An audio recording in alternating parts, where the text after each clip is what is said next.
Good morning. Today we will have a small review from what we have learned together during the week. From page 35, we have 5 personal review questions, and we are going to refresh in our minds what we learned during the week from lesson 6. Question number 1. What does it mean to be married to Christ? Is to live to be created anew in Christ Jesus, and to live a life without sin, and to bear fruits to God, according to the verse 4 from Romans chapter 7. What happens when we try to follow God's law in our own strength? From Sunday's lesson, question A, it was talking about the ancient Israel when they tried to obey God's moral law in their own strength. What would happen? They would fail. When they were journeying through the desert, and God would give them commandments, God would give them laws, they would say, all what the Lord had said we will do, all what the Lord had said we will obey. But shortly after that, they would do the opposite, and they would fail because they were trying to do by their own strength. And the same will happen with us. From Tuesday's lesson, under question A, we have a paragraph that says, he who is trying to reach heaven by his own works in keeping the law is attempting an impossibility.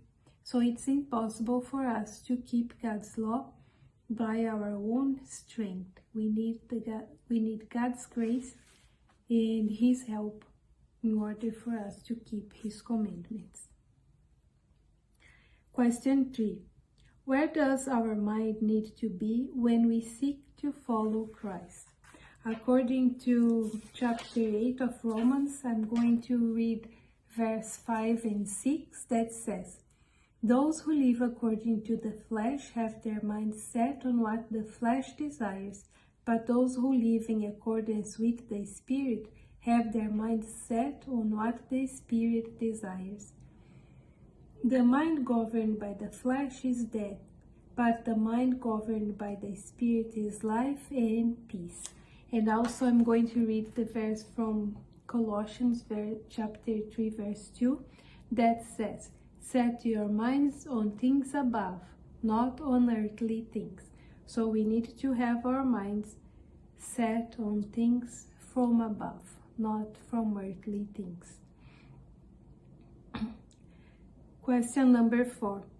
What good news is introduced in the opening of Romans chapter 8?